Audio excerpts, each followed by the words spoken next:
এই ছামড়া, তুই আমার গায়ের উপরে উঠলি কেন? আমি নিচে তাকিয়ে দেখি হলুদ ড্রেস পরা অপরূপ সুন্দরী একটা মেয়ে। আমি মেয়েটার দিকে এক ধ্যানে তাকিয়ে আছি। ওই ছামড়া, একে তো আমার গায়ের উপর পড়েছিস, তার উপর এভাবে ড্যাপ ড্যাপ করে তাকিয়ে আছিস কেন? আগে আমাকে ওঠা। না, না মানে মেয়েটার কথাই ঘোর কাটলো আমার। তারপর আমি তার গায়ের উপর থেকে উঠলাম। কি না মানে করছিস? মেয়ে দেখলেই গায়ের উপর উঠতে ইচ্ছে করে, তাই না? আপনি ভুল করতেছেন। আমি ইচ্ছে করে আপনার গায়ের উপরে উঠিনি। তোদের মতো ছেলেদের আমার চেনা আছে। তোর ভাগ্য ভালো আমি একটু কাজে যাচ্ছি, তা না হলে তোর খবর ছিল। মেয়েটা দেখতে তো সুন্দর, তবে এরকম ঝালমরিচের মতো ব্যবহার করেন কেন? কি বললি? আমি ঝালমরিচ? মেয়েটাকে রাগালে তো ভালোই লাগে, তাহলে একটু রাগিয়ে দেখি। শুধু ঝালমরিচ না, একেবারে পেট্টির মতো ব্যবহার করেন। তাছাড়া মুখে মনে হয় আধা কেজি ময়দা মেখেছেন। এবার তো মেয়েটা তেলে বেগুনে জ্বলে উঠল। কি বললি তুই? আমি পেতনি? আবার আমি ময়দা মাখি? আজকে তোর একদিনকে আমার যে কয়দিন লাগে। বলেই পাশ থেকে একটা লাঠি হাতে নিল মেয়েটি। এবার পরিস্থিতি খারাপ ভেবে দিলাম দৌড়। কিরে, পালাচ্ছিস কেন? দাঁড়া। এটা বলেই তার কাছে চলে গেল। না শুনে চলে আসলাম। আরে কি হয়েছে, আপনারা বুঝেননি তো? আসলে আমি আমার নানা বাড়ি গিয়েছিলাম 15 দিনের জন্য। সেই সময় আমাদের বাসা পাল্টানো হয়েছে, তাই আমি বাসা চিনি না। আমি বাসে করে এসেছিলাম, তাই বাবা আমাকে বাস স্ট্যান্ডে দাঁড়াতে বলেছিল। তাই আমি একটা দোকানে চা খেতে যাচ্ছিলাম, তখনই একটা কুকুরের লেজে পা দিয়ে ফেলি, আর কুকুরটি ঘেউ ঘেউ করে আমার দিকে আসতেছিল। এটা দেখে আমার প্রাণ যায় যায়, তাই দিলাম দৌড়। তারপর দৌড় দিয়ে কখন যে কার সাথে ধাক্কা খেয়ে তার উপর পড়লাম খেয়ালই করিনি। তারপরের টুকু তো আপনারা জানেনই। তখনই বাবার ফোন। কিরে তুই কোথায়? আমি এসে দাঁড়িয়ে আছি। আমি একটু সামনে এসেছি, আপনি দাঁড়ান, আমি আসছি। ওকে তাড়াতাড়ি আয়। তারপর হেঁটে বাবার কাছে গেলাম। এদিকে কোথায় গিয়েছিলি? আরে একটা কুকুর দৌড়ানি দিছে, আপনি তো জানেনই আমি কুকুর ভয় পাই। তোর জ্বালায় কুকুরগুলো শান্তিতে থাকতে পারবে না, নিশ্চয়ই কিছু করেছিস। বাবা! আচ্ছা বুঝেছি, এখন বাড়ি চল। তারপর দুজনে বাইক নিয়ে বাসার দিকে আসলাম। আসলে বাবা আমাকে বাইকটা গিফট করেছিল জন্মদিনে। বাবা, বাসাটা তো ভালোই হয়েছে। চল বাসায় যাই, আমাদের ফ্ল্যাট 2 তলাতে। আচ্ছা চলো। তারপর দুজনে বাসায় ঢুকলাম। আতিক বাবা, কেমন আছিস? আরে এই কয়দিন তো ফোনে কথাই হলো, তাহলে আবার এটা জিজ্ঞাসা করা লাগে? এসেই দুষ্টুমি শুরু করে দিয়েছিস। আচ্ছা রুমে যা, ফ্রেশ হয়ে খেতে আয়, তোর রুমটা আমিই সাজিয়ে দিয়েছি। ও, ভালোই করেছো, আমার আর কষ্ট করতে হবে না। তারপর আমি রুমে গিয়ে ফ্রেশ হয়ে খেতে এলাম। মা, ভাইয়া কোথায়? তোর ভাইয়া ওর বন্ধুর বিয়েতে গেছে, কালকেই চলে আসবে। আরে এখন খেতে দাও তো, প্রচুর ক্ষুধা লাগছে। তারপর আমি খেয়ে দিয়ে আমার রুমে গেলাম। ও, আপনাদের তো পরিচয় দিতে ভুলে গেছি। আমি কাব্য আহসান আতিক।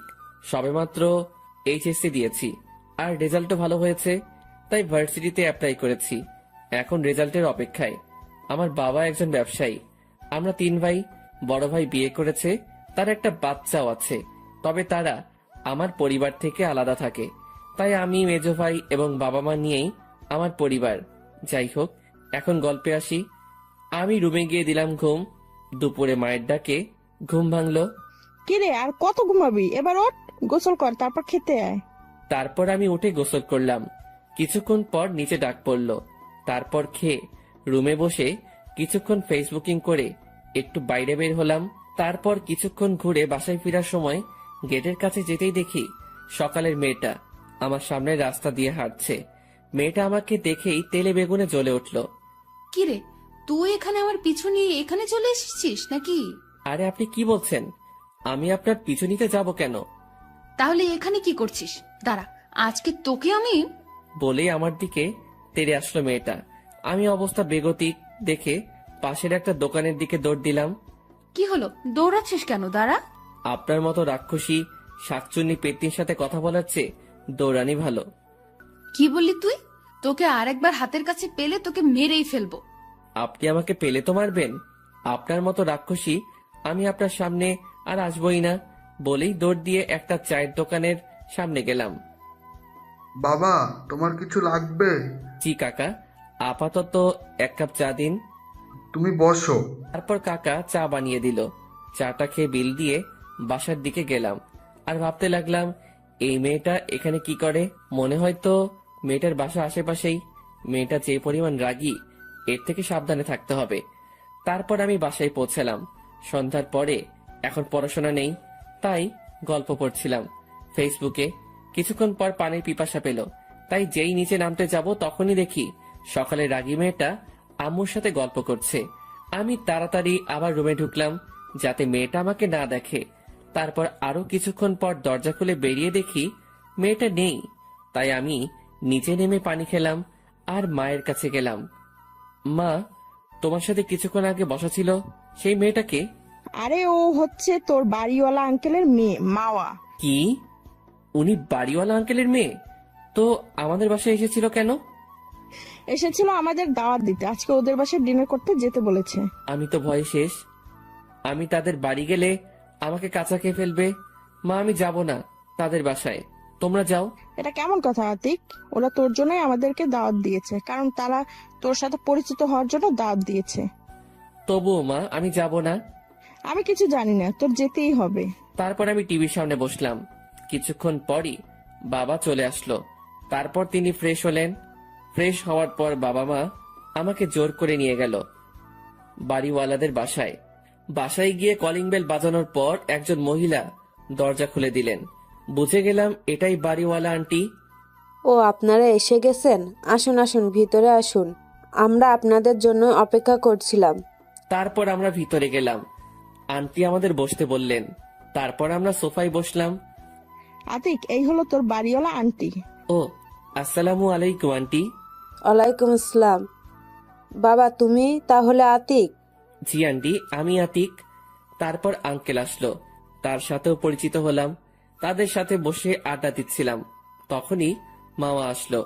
সে আমাকে খেয়াল করেনি। এ কি আন্টি, আমাকে ছাড়াই আড্ডা দিচ্ছ? না মা, আমি তোমাকেই খুঁজছিলাম। তাই? মা দাঁড়া, আগে তোকে আমার ছেলে আতিকের সাথে পরিচয় করিয়ে দেই। তারপর মামা এদিকে তাকিয়েই দেখে আমি নেই। কোথায় আন্টি তোমার ছেলে? এই তো এতক্ষণ এখানেই ছিল। তাহলে গেল কোথায়? দাঁড়া, ফোন করে দেখছি ও কোথায়। এদিকে আমি ছাদে চলে গেছি। মামাকে আসতে দেখে যেই রাগী মেয়ে কিনা বাবা মায়ের সামনে মারতে চায়, আমি হাঁটছিলাম, তখনই মায়ের কল আসলো। হ্যাঁ বলো। তোর কি কোনো কাণ্ডজ্ঞান নেই? তুই আমাদেরকে না বলে কোথায় গেছিস? মা, তোমরা আড্ডা দিচ্ছিলে, আমার ভালো লাগছিল না, তাই ছাদে ঘুরতে এসেছি। ও আচ্ছা, ঠিক আছে, তাইলে ছাদে থাক, ফোন দিলে চলে আসিস। তারপর ফোন কেটে দিলাম। ওইদিকে ও আতিক তাহলে ছাদে আছে। হুম তাহলে মাওয়া যা, ওর সাথে পরিচিত হয়ে আয়। আচ্ছা মা। বলেই ছাদের দিকে হাঁটা ধরলো মাওয়া। তারপর মাওয়া ছাদে পৌঁছালো, আমি অন্যদিকে ফিরেছিলাম। এই যে শুনছেন? জি, আমাকে বলছেন? এ কি, তুই এখানে কেন? তাহলে কোথায় থাকবো? এখানে তো আতিকের থাকার কথা ছিল। জি, আমি আতিক। তুই তাহলে আতিক? তাহলে এবার যাবি কোথায়? কেন? কেন মানে, রাস্তায় কি বলছিলি মনে নেই? যা সত্যি তাই তো বলেছি। বলেই দৌড় দিয়ে নিচে আন্টিদের বাসায় চলে আসলাম। আরে আরে, পালাচ্ছিস কেন? তোকে এখন পাবো না তো কি হইছে? তোকে পরে বোঝাবো তুই কাকে রাগাচ্ছিস।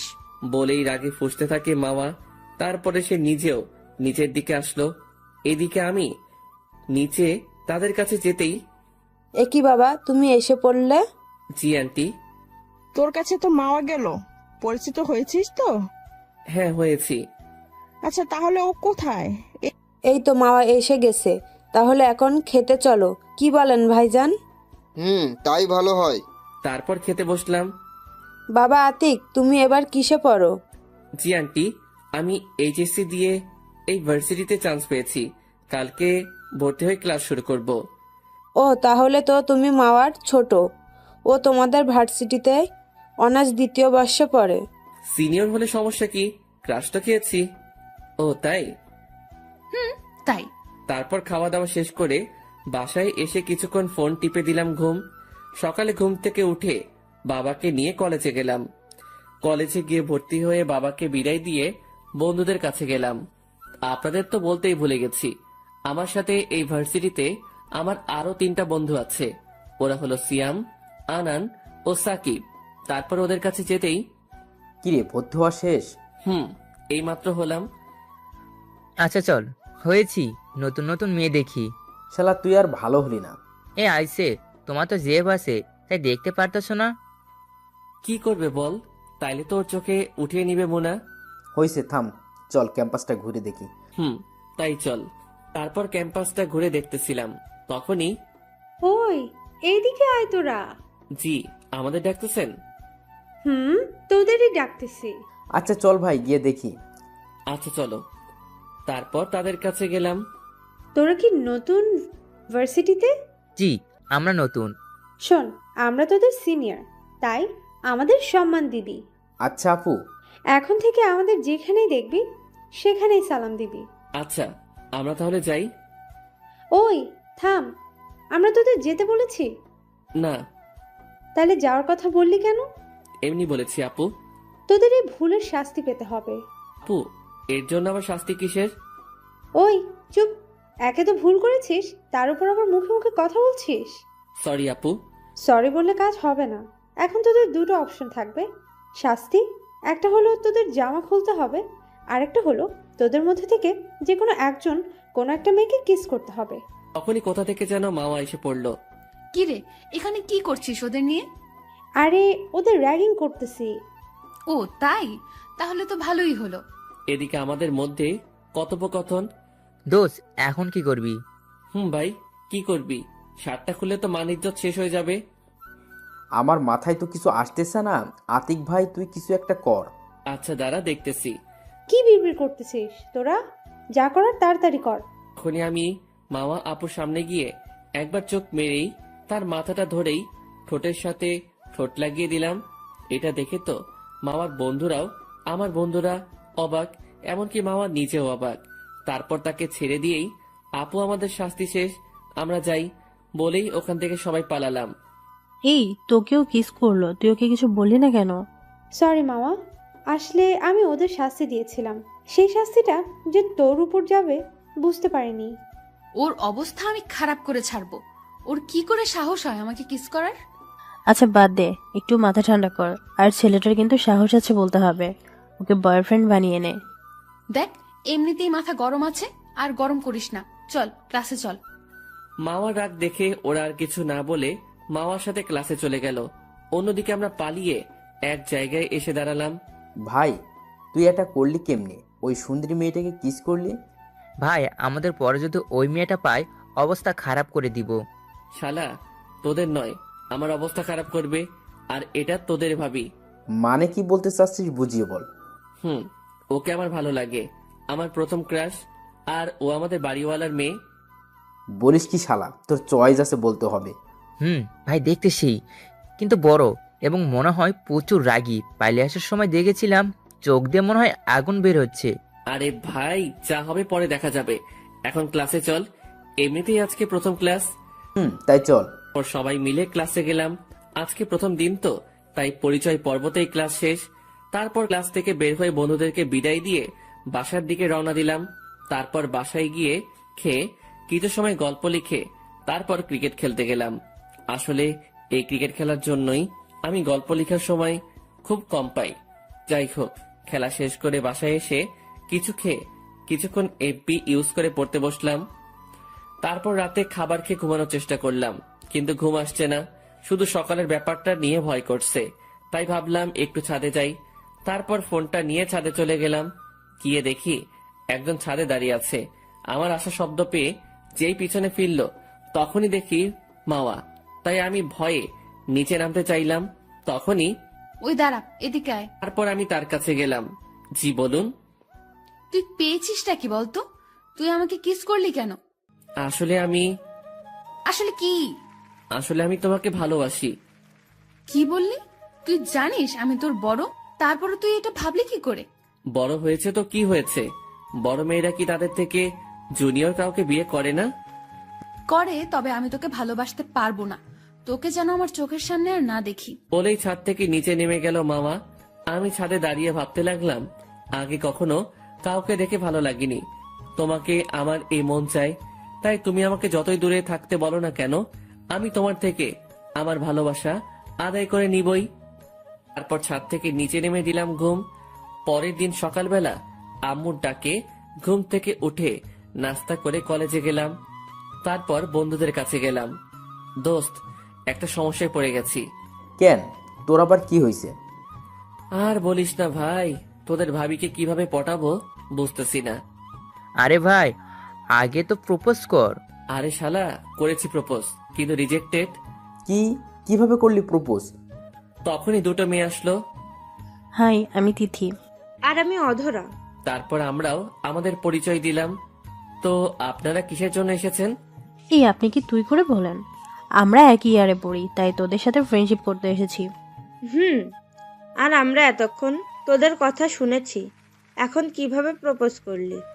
তারপর আমি ওদের কালকে ঘটে যাওয়া সবকিছু বললাম। তাহলে এখন কি করবি? কিছুই তো মাথায় আসছে না। ওকে অনেক ভালোবাসি ভাই। আরে এত চিন্তা করিস না, তার পেছনের আঠার মতো লেগে থাকবি সবসময়। আরে ভাই, ওর যা রাগ। তাহলে তার আশা ছেড়ে দাও। না, তা পারবো না। যতই কষ্ট হোক, ওকে আমার চাই। আমি ওকে অনেক ভালোবাসি। তারপরই দেখি মাওয়া আপু কলেজ গেট দিয়ে ঢুকতেছে। তখনই আমি তার সামনে গেলাম। কিরে, তোকে কালকে না আমার সামনে আসতে না করলাম? তো আমি সত্যি তোমাকে খুব ভালোবাসি। দেখ, সকাল সকাল আমার মেজাজটা খারাপ করবি না। এমনিতেই কালকের ব্যাপারটা নিয়ে সবার সামনে যেতে পারছি না। দেখো, কালকের ব্যাপারটা তোমার বান্ধবীদের জন্য হয়েছিল। সেই জন্যই তো তোকে কিছু বলছি না, না হলে তোর খবর ছিল। এই বলেই চলে গেল মাওয়া। তারপর আমি বন্ধুদের কাছে গেলাম। শালা, এই মেয়ে নাকি অন্য কিছু। এই মেয়ে তোর বউ হলে তোর অবস্থা শেষ। আতিক, আচ্ছা বাদ দে ভাই, চল ক্লাসে যাই। চল, তবে শোন, এই মেয়ে মানে আমাদের হবু ভাবি, যতই রাগী হোক না কেন, যদি তোকে ভালোবাসতে শুরু করে তাহলে তোকে খুব ভালোবাসবে। তাই ভাবির পিছু ছাড়িস না। তারপর ক্লাসে গিয়ে সব ক্লাস করে বের হলাম। দেখি আপুও বের হচ্ছে। আমি তার সামনে গেলাম। কিরে, আবার এসেছিস আমার সামনে? তোকে না আমার সামনে আসতে মানা করলাম? কি করব বলো, তোমাকে না দেখলে আমার ভালো লাগে না। দেখ, আমার সামনে একদম বেহায়াপনা করবি না। আচ্ছা, এখন বাইকে ওঠো, বাসায় যাই। তার দরকার নেই, আমি রিক্সা নিয়ে চলে যেতে পারবো। বলে একটা রিক্সা নিয়ে চলে গেল। তারপর আমিও তার পিছনে পিছনে বাইক নিয়ে বাসায় গেলাম। বাসায় গিয়ে খেয়ে দিলাম ঘুম। তারপর ঘুম থেকে উঠে দেখি ভাইয়া এসে পড়েছে। কি অবস্থা তোমার? শুনছি কার পিছনে নাকি ঘুরছো। মানে থাক, বলতে হবে না, আমি সব জানতে পেরেছি। তোমার কোনো হেল্প লাগলে বলো, আমি আছি কিন্তু। আচ্ছা ভাইয়া, তুমি জানলে কি করে? আরে আমার বন্ধুরা বলেছে। তবে তোমার পছন্দ আছে বলতে হবে, তবে একটু সাবধানে, যতই হোক আমাদের বাড়িওয়ালার মেয়ে। আচ্ছা ভাইয়া। আমাকে একটু হেল্প করো না। কি হেল্প করতে হবে? আমাকে একটু নানু বাড়ি পাঠানোর ব্যবস্থা কর। ও, এই ব্যাপার? এত ভালোবাসা থাকলে বিয়েই তো করে নিতে পারো। কিভাবে করব বল? মা বাবাকে কিভাবে বলবো? আচ্ছা, আগে তোমাকে নানু বাড়ি পাঠাই, তারপর সেখান থেকে আসার পর না হয় বিয়ের ব্যবস্থা করাবো। আচ্ছা ভাই, যা করার করিস, আগে নানু বাড়ি পাঠা আমাকে। আচ্ছা, দেখছি। ও, আপনারা তো কিছুই বোঝেননি। আসলে নানু বাড়ি আমার খালাতো বোনের বান্ধবীর সাথে ভাইয়া রিলেশন করে। তার নাম নিঝুম, তাই ভাইয়ার নানু বাড়ি যাওয়ার এত ইচ্ছে। যাই হোক, তারপর বাইরে গিয়ে হালকা কিছু নাস্তা করে বাসায় এসে পড়তে বসলাম। কিছুক্ষণ পরে ছাদে গেলাম। তারপর মোবাইলে একটা গান শুনতে লাগলাম। কিছুক্ষণ পর মাওয়া এলো। কিরে, ছাদে কি করিস? তোকে যেন আর ছাদে না দেখি। কেন, ছাদে আসলে প্রবলেম কি? তোকে আসতে মানা করেছি তো, আসবি না। আমি আসবই তোমাকে দেখতে ছাদে, দেখি তুমি কত দাঁড়াতে পারো। এখন নিচে যা, আমাকে এখানে বসে শান্তিতে পড়তে দে। আচ্ছা ঠিক আছে, তোমার পড়ায় বিরক্ত করতে চাই না, তাই চলে গেলাম। তারপর নিচে চলে আসলাম। নিচে কিছুক্ষণ ফোন টেপার পর নিচে খেতে ডাক দিল। তারপর খাবার টেবিলে গিয়ে খেতে শুরু করলাম। বাবা ভাইয়াকে নানু বাড়ি পাঠিয়ে দাও কয়েকদিনের জন্য। কেন, কি হয়েছে? আসলে বাবা, আমি কতদিন নানু বাড়ি বেরিয়ে এসেছি, কিন্তু ভাইয়া যেতে পারিনি, তাই ভাইয়া রাগ করেছে। ও, এই ব্যাপার। আচ্ছা ঠিক আছে, তাহলে যাক, কয়েকদিন ঘুরে আসুক। তাইলে আজকে রাতের ভিতর ব্যাগ গুছিয়ে নে, কালকে সকালে চলে যাস। আচ্ছা মা। তারপর খাওয়া শেষে ভাইয়া আমাকে ধন্যবাদ দিয়ে চলে গেল। পরের দিন সকালবেলা মায়ের ডাকে ঘুম ভাঙলো। কিরে ওঠ, তোর ভাইয়া নানু বাড়ি যাবে, তোকে খাবার টেবিলে ডাকছে। আচ্ছা, আমি ফ্রেশ হয়ে আসতেছি। আমি ওয়াশরুমে গিয়ে ফ্রেশ হয়ে খাবার টেবিলে গেলাম। তারপর খেয়ে ভাইয়াকে নিয়ে বের হলাম। এটা আমাদের দুই ভাইয়ের মধ্যে একটি কাজ। আমি কোথাও গেলে সে দিয়ে আসবে, সে কোথাও গেলে আমি দিয়ে আসবো। কথা বলতে বলতে বাস স্ট্যান্ডে পৌঁছে গেলাম। তারপর বাইক থেকে নামলাম। শোন, কোনো সমস্যা হলে জানাবি। আর এই নে 2000 টাকা। টাকা নিয়ে আমি কি করব? এই টাকাটা দিলাম তোকে ফুল কেনার জন্য। প্রতিদিন কিরাসকে ফুল দিয়ে প্রপোজ করবি। কিন্তু টাকা তো আমার কাছে ছিল। টাকা থাকলেই বা কি, আমি টাকা দিয়েছি, রেখে দে। আচ্ছা ভাইয়া, সাবধানে যাবে, গিয়ে আমাকে ফোন করবে। আচ্ছা, গিয়ে তোকে তোর ভাবির সাথেও কথা বলাবো। আচ্ছা ভাইয়া। তারপর বাস স্টার্ট হলো। ভাইয়াকে বিদায় দিয়ে সেখান থেকে একটা ফুলের দোকানে গিয়ে ফুল কিনে কলেজের দিকে রওনা দিলাম। তারপর কলেজে পৌঁছানো মাত্রই দেখি আপুও কলেজে প্রবেশ করতেছে। আমি তার সামনে গেলাম। I love you. তুই আবার এসেছিস? তোকে বললাম তো আমি তোকে ভালোবাসি না। এই কথা তোকে কতবার বলতে হবে? কিন্তু আমি তোমাকে ভালোবাসি। আর যেন তোকে আমার পেছনে না দেখি। বলেই চলে গেল মামা। তারপর ওখান থেকে বন্ধুদের কাছে গেলাম। শালা আজকে থাপ্পড় খেলি? তো কি হয়েছে, ওকে তো আমি ভালোবাসি, তাই এই থাপ্পড় কিছু না। আচ্ছা ভাই, যা ভালো বুঝোস। হুম। ভাই তুই চিন্তা করিস না, আরো কষ্ট করতে হবে তোকে সাকসেস হতে হলে। আচ্ছা, এখন ক্লাসে চল। তারপর ক্লাস করে বের হলাম। গেটের কাছে দাঁড়িয়ে আছি মামার আসার জন্য, আর সে এসেও পড়লো। সে আমাকে দেখেও না দেখার ভান করে চলে যেতে লাগলো। এই যে মিস রাগি কিউটি। দেখ, সকালে থাপ্পড় মেরেছি, এখন কিছু করতে চাই না। এখন সামনে থেকে যা। তুমি মারলে আমাকে মারতে পারো, আমার সমস্যা নেই। ধুর বেহায়া। বলেই সামনে থেকে চলে গেল মাওয়া।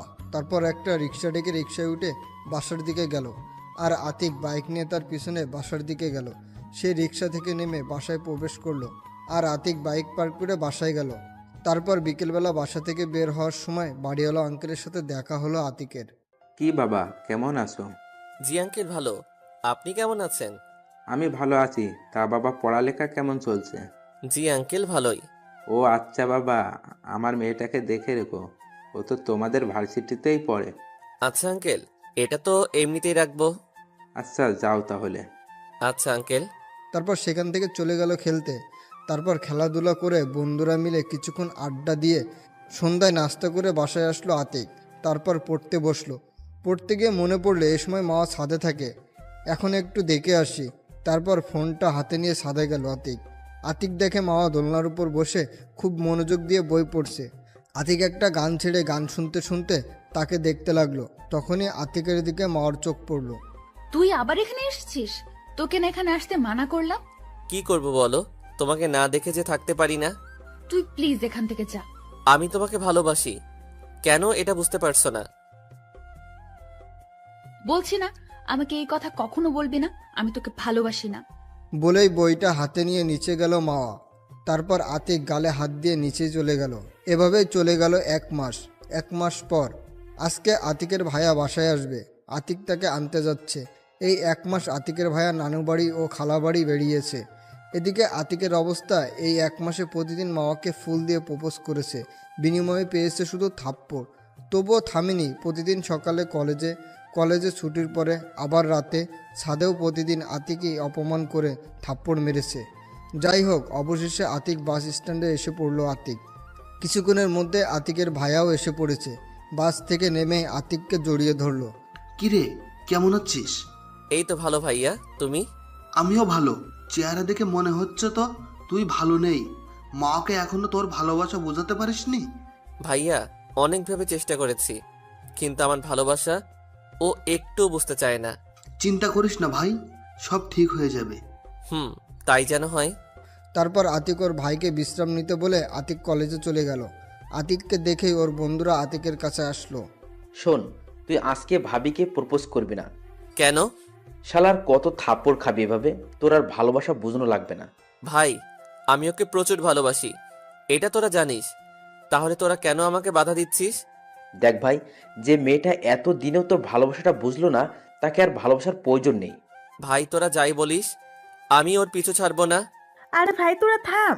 আতিক, তুই আরেকটু চেষ্টা করে দেখ কি হয়। তারপর আতিক দেখলো মাওয়া গেট দিয়েই কলেজে প্রবেশ করছে। সে তার বান্ধবীদের কাছে যাচ্ছে। তখনই আতিক তার সামনে গেল। তুই কি আমাকে একটু শান্তিতে থাকতে দিবি না? তোমাকে আমি ভালোবাসি, আর কি করে বোঝাবো বলো? তোকে কতদিন বলছি আমি তোকে ভালোবাসি না, তোকে প্রতিদিন মারি, তারপরও কেন বেহায়ার মতো আমার সামনে আসিস? তোর কি লাজ লজ্জা বলতে কিছুই নেই? না হলে এত বেহায়া হয় কিভাবে? কলেজের সকল ছাত্রছাত্রী আতিকের দিকে তাকিয়ে আছে। ব্যাস, অনেক বলে ফেলেছেন আপনি, আর বলতে হবে না আপনার। আমি আর আপনাকে বিরক্ত করব না, থাকুন আপনি আপনার মতো। আজ আপনি বড় বলে আপনার গায়ে হাত তুললাম না, কারণ আমার মা বাবাই আমাকে শিখিয়েছে বড়দের গায়ে হাত না তুলতে। বলেই চোখ মুছতে মুছতে কলেজ থেকে বের হয়ে গেল আতিক।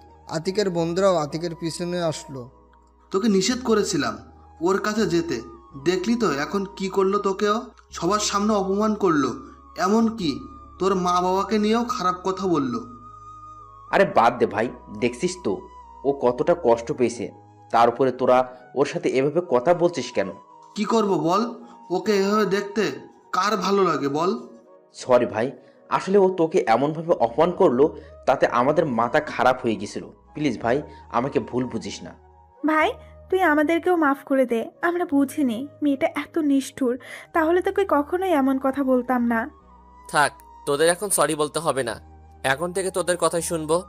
এখন বল, এই মুহূর্তে আমি কি করব? তোকে এখন শক্ত হতে হবে ভাই। তুই এখন থেকে আর ওর সামনে যাবি না। যদি ভুলবশত সামনে পড়েও থাকিস তখন তার সাথে কথা বলবি না, সব সময় তাকে এড়িয়ে চলবি। আচ্ছা যা, শত কষ্ট হলেও আমি এটা করব। আরও একটা কাজ করতে হবে, সব সময় আমাদের সাথে আগের যেমন থাকতি সেভাবে থাকতে হবে। আচ্ছা, চেষ্টা করব। চেষ্টা কি, সেভাবেই থাকতে হবে, না হলে তোর সাথে আমরা কথা বলবো না। আচ্ছা যা, সেইভাবেই থাকবো। আচ্ছা আজকে আমরা ক্লাসে যাব না কেউ, চল সবাই মিলে ঘুরতে যাব। বুঝতে পেরেছি, ওরা আমার মন ভালো করতে এটা করতেছে। আচ্ছা চল। তারপর সবাই মিলে ঘুরতে গেল। আর অন্যদিকে মাওয়া আতিককে অপমান করে ওর বান্ধবীদের কাছে গেল।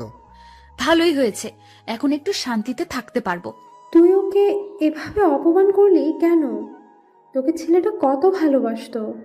আরে ভাই বাদ দে তো, সবসময় আমাকে বিরক্ত করতো, এখন আর বিরক্ত হতে হবে না। তবে যাই বলিস, ছেলেটা তোকে অনেক ভালোবাসতো। আচ্ছা, আমার এরকম ভালোবাসার দরকার নেই, এখন ক্লাসে চল তো। তারপর ওরা ক্লাসে চলে গেল। আর এদিকে আতিকরা ঘুরে যে যার বাসায় চলে গেল। বাসায় গিয়ে রুমে গিয়ে ফ্রেশ হতে গেল আতিক। ফ্রেশ হয়ে এসে দেখে আতিকের ভাইয়া বিছানার উপর বসা। আতিককে আসতে দেখে আতিকের ভাইয়া আতিককে নিয়ে তার পাশে বসালো। ভাই কষ্ট পাস না, আমি সব জেনেছি। শোন, একটা কথা বলার ছিল, অবশ্য তোর এই সময় বলা উচিত না, তবুও বলছি, কারণ তুই ছাড়া আমাকে কেউ হেল্প করতে পারবে না। আরে সমস্যা নেই, বলো কি বলবে। আসলে নিজুমের বাসা থেকে ওকে বিয়ের জন্য চাপ দিচ্ছে, তাই তুই যদি একটু হেল্প করিস। আরে এই ব্যাপার আগে বলবে না? আচ্ছা, আমি আজকে বাবা মায়ের কথা বলবো। আচ্ছা, একটু এদিকটা সামলে নিস। আচ্ছা। আর একদম মন খারাপ করে থাকবি না। না ভাইয়া, তুমি চিন্তা করো না, আমি ঠিক আছি। আচ্ছা। বলে রুম থেকে চলে গেল আতিকের ভাই। তারপর আতিক বিছানায় বসে ভাবতে লাগলো, আতিক কি পারবে মাওয়াকে না ভালোবেসে থাকতে? এটা ভাবতেই চোখ দিয়ে পানি বের হলো আতিকের। কিছুক্ষণ পরেই তার আতিকের বাবা মায়ের অপমানের কথা মনে পড়ল। না, ওই মেয়েকে নিয়ে আর ভাববো না, আমাকে শক্ত হতে হবে। কিছুক্ষণ পর খেতে ডাকলো। খেতে ইচ্ছে করছিল না, তবুও গেল আতিক, কারণ আতিকের ভাইয়ের কথাটা তো বলতে হবে গিয়ে। খাবার টেবিলে বসলো আতিক। বাবা, আমার মনে হচ্ছে মায়ের সংসার চালাতে খুব কষ্ট হচ্ছে। ঠিক বলেছিস বাবা, আমারও মনে হচ্ছে। ও তাহলে তোমরা আমাকে নিয়ে ভাবো, কথাটা শুনে খুব শান্তি পেলাম। আচ্ছা তাহলে এখন তোর মতলবটা কি তাই বল।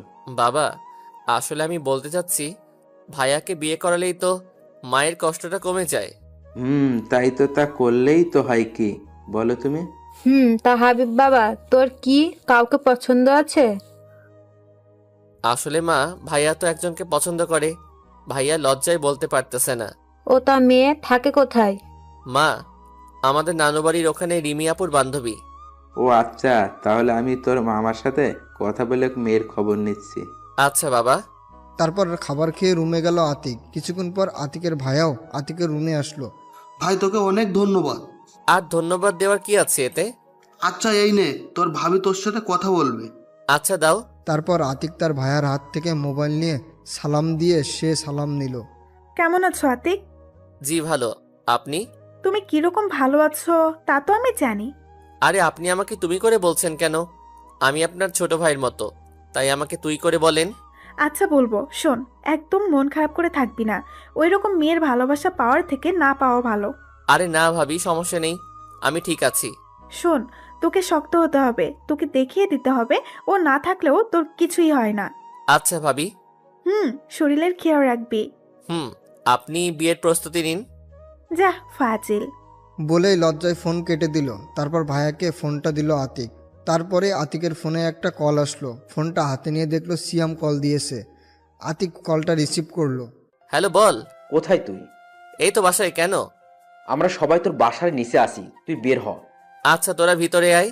না থাক, তার দরকার নেই, তুই তাড়াতাড়ি বের হ। তারপর আতিক রেডি হয়ে বাসা থেকে বের হলো। কিরে তোরা আসলি কেন এদিকে? এমনি আসলাম, আজকে সবাই মিলে ঘুরতে যাব। ভাই আমি ভাবছি কোনো জরুরি কাজ, আর তোরা ঘুরতে যাবি। শালা তোর কি আমাদের সাথে ঘুরতে যেতে সমস্যা? না, তবে আজকে ভালো লাগছে না। চুপ শালা, চল আমাদের সাথে। তারপর ওদের জোরাজোরিতে ওদের সাথে যেতে হলো আতিকের। অন্যদিকে ক্লাস ছুটি হওয়ার পর মা দেখে আতিক ওর পিছু নেয়নি। তা দেখে ভাবতে লাগলো, উফ, ভালোই হয়েছে, আপদটা বিদায় করতে পেরেছি। এখন আর আমাকে জ্বালাবে না, এখন সব সময় শান্তিতে থাকতে পারবো। এগুলো ভাবতে ভাবতে বাসায় চলে গেল মাওয়া। এদিকে আতিকরা ঘোরাঘুরি করে যে যার বাসায় ফিরল। অবশ্যই খেয়েও এসেছে, কারণ সাকিব ট্রিট দিয়েছিল। আতিক বাসায় এসে আজকে আর পড়তে বসলো না, একটু ফোন টিপে দিল ঘুম। রাতে আতিকের মা এসে খেতে ডাকতে আতিক উঠল আর বলল, বাবা কি হয়েছে তোর? তুই তো আর অসময়ে ঘুমাস না। না মা, এমনি ভালো লাগছিল। ও আচ্ছা, নিচে খেতে আয়। না মা, আজকে খেতে ইচ্ছে করছে না। কি খাবি না? কেন জানিস না তোর বাবা তুই বাসায় থাকলে তুই না খেলে খায় না? আর তোর বাবা তোকে ডাকছে, কি যেন জরুরি কথা আছে। আচ্ছা চলো। তারপর আতিক তার মায়ের সাথে খেতে গেলে গিয়ে দেখে তার ভাইয়াও এসেছে এবং বাবাও বসে আছে। আমাকে ডেকেছেন বাবা? বস, তারপর বলছি। বলেন। শোনো, আমরা ঠিক করেছি তোমার ভাইয়ের জন্য তুমি যাকে বলেছো তাকে দেখতে যাব। তোমার মামার সাথে আমাদের কথা হয়েছে। ও আচ্ছা, তাইলে যাবেন ভাইয়া? কি বলে? তোর ভাইয়া রাজি আছে। ও আচ্ছা, তাইলে কবে যাবেন? আমরা কালকে যাব ঠিক করেছি। ও আচ্ছা, তাইলে চলে যাবেন? চলে যাবেন মানে? কেন, তুই যাবি না? ভাইয়া তুমি তো জানো আমার এইসব অনুষ্ঠান ভালো লাগে না। তোর যেতে হবে, না হলে আমি যাব না। তারপর অনেক জোরাজোরিতে রাজি হয়ে গেল আতিক। অন্যদিকে মা ছাদে বসে পড়ছে অনেকক্ষণ ধরে, কিন্তু কেউ তাকে বিরক্ত করছে না। ও আজকে ছাদেও শান্তিতে পড়তে পারছি, কেউ বিরক্ত করছে না। মা পড়ছে কিন্তু মনে করছে এই বুঝি আতিক ছাদে আসলো, কিন্তু না, আজকে আতিক ছাদে আসলো না। সে অনেক পড়ায় মন বসাতে চাইলেও পারছে না। তারপর সে রুমে গিয়ে ভাবতে শুরু করলো, আমি আজকে আতিককে এত মিস করছি কেন? ও তো আমাকে বিরক্ত করে, তাইলে আমি ওকে মিস করছি কেন? তারপর অনেক কষ্টে ঘুমালো মাওয়া। এদিকে আতিক ঘুমিয়ে পরের দিন সকালে ঘুম থেকে উঠলো। তারপর আতিকরা সবার সাথে রেডি হয়ে নানুর বাড়ি গেল। অন্যদিকে মাওয়া সকালে কলেজে প্রবেশ করার পর দেখে আজকে কেউ তার কাছে এসে বলল না। তারপর আতিকের বন্ধুরার দিকেও তাকিয়ে দেখে আতিক নেই। মাওয়ার আজকে অস্বস্তি হচ্ছে, সে যেন কেমন আতিককে খুঁজছে। মাওয়ার বান্ধবীরা তাকে দেখলো। কি রে মামা, আজকে তোকে এত উদাসীন লাগছে কেন? বুঝতে পারছি না রে, আজকে কেমন জানি ভালো লাগছে না। আমার তো মনে হচ্ছে তুই কাউকে খুঁজছিস। মানে তোরা বুঝলি কি করে? দেখ, আজকে একদিনেই তুই ওকে এত মিস করছিস, পরবর্তীতে কি হবে? মা চিন্তায় পড়ে গেল। ওকে একদিনেই আমি এত মিস করছি, তাইলে কি আমি ওকে ভালোবেসে ফেললাম? কি ভাবছিস এভাবে? কই কিছু না তো। দেখ, যদি ভালোবেসে থাকিস তাহলে ওর কাছে ক্ষমা চেয়ে মনের কথা বলে দে। আচ্ছা, আমি ওকে যে অপমান করেছি ও কি আমাকে মেনে নেবে? চেষ্টা করলে সবই সম্ভব, করে দেখ। তাছাড়া ও তো তোকে ভালোবাসে। কিন্তু ওকে এখন কোথায় পাবো? ও তো কলেজে আসেনি। আচ্ছা দাঁড়া, আমি দেখছি ওর বন্ধুদেরকে জিজ্ঞাসা করে। তারপর নীলিমা সিয়ামকে ডাক দিল, তবে ওর সাথে সবাই আসলো। জি আপু বলেন। আতিক কোথায় রে? জানি না আপু, ও কোথায় গেছে আমাদের বলে যায়নি।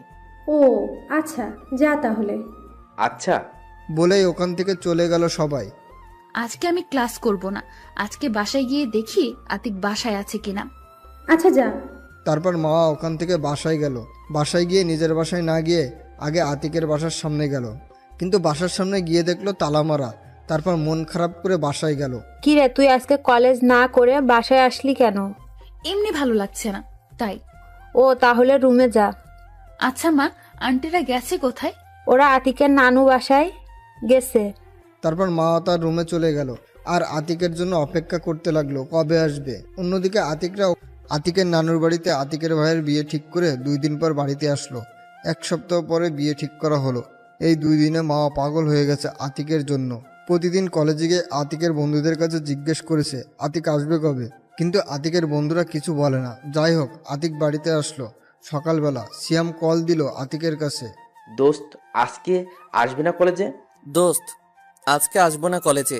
আরে ভাই, এমনিতেই না বলে নানু বাড়ি গেছো, এখন যদি কলেজে না আসোস তাহলে আমরা কেউ তোর সাথে কথা বলবো না। এটা বলেই ফোন কেটে দিল সিয়াম।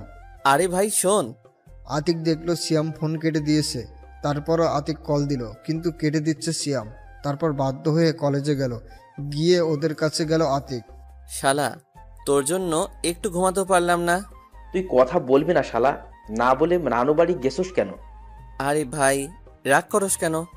আমি যেতে চাইনি, ভাইয়া জোর করে নিয়ে গেছে। ও, তোদের জন্য একটা সুখবর আছে। কি বল? সামনের সপ্তাহে ভাইয়ার বিয়ে। ওহ, তাই ভালো হয়েছে, সবাই মিলে মজা করতে পারবো। আচ্ছা, তোদের সবাইকে দাওয়াত, এবং তোরা কিন্তু সবাই আমার সাথে হেল্প করবি। আচ্ছা করব, যা। তবে তোকে একটা কথা বলার ছিল। বল, কি বলবি? আমার মনে হয় মাওয়া আপু তোকে ভালোবাসতে শুরু করেছে। আরে ভাই, বাদ দে তো এসব।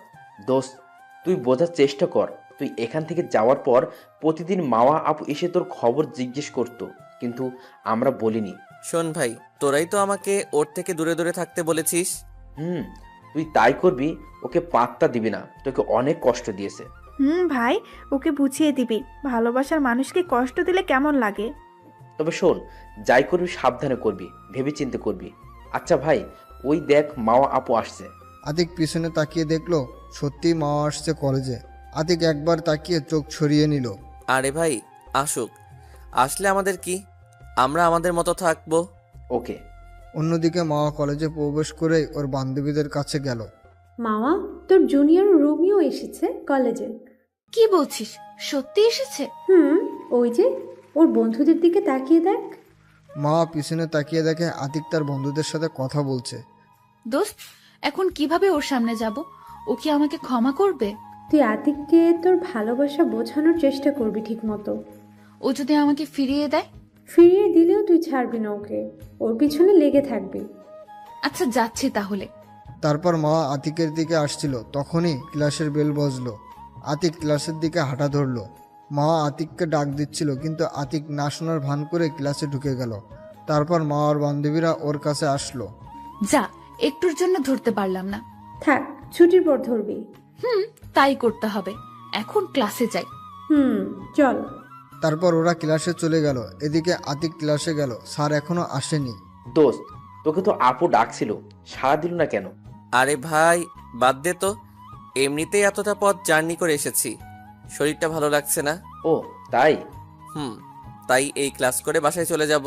তখনই স্যার এসে পড়লো, তাই ওরা কিছু বলতে পারেনি। তারপর আতিক একটা ক্লাস করে বাসায় চলে আসলো, আর শরীর খারাপ থাকায় দিল এক ঘুম। এদিকে মাওয়ার ক্লাসে মন নেই, তার শুধু আতিককে নিয়ে চিন্তা, কখন ক্লাস শেষ হবে আর আতিকের কাছে যাবে। অবশেষে তার সবগুলো ক্লাস শেষ হলো এবং তাড়াতাড়ি গুছিয়ে বাইরে আসলো, কিন্তু বাইরে এসে দেখে আতিক নেই ওর বন্ধুদের সাথে। তারপর সিয়ামকে ডাক দিল। ওই সিয়াম, এদিকে আসো। জি আপু, বলেন। এ কি, তুমি আমাকে আপু বলছো কেন? তোমরা তো সবাই আমাকে ভাবি বলে ডাকতে। জি আপু, আগে ডাকতাম, কিন্তু এখন আর ডাকবো না, কারণ যার জন্য ভাবি ডাকতাম সে ডাকতে মানা করছে। দেখো তোমরা, আমি বুঝেছি আমি ভুল করেছি। প্লিজ তোমরা আমাকে হেল্প করো, কারণ আতিককে আমি খুব ভালোবাসি। দেখেন আপু, এখন কেঁদে লাভ কি? আর আতিক এখন অনেক পাল্টে গেছে।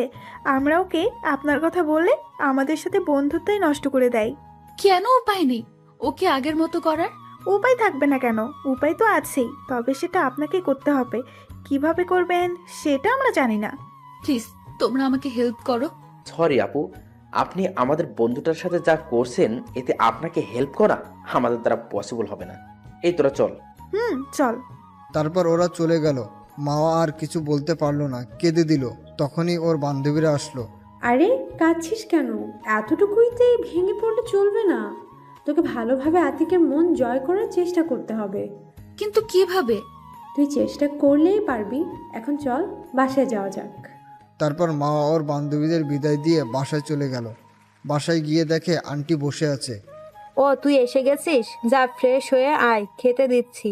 মা আমি পরে খাবো, আগে আন্টির সাথে দেখা করে আসি। বলেই দৌড়ে চলে গেল।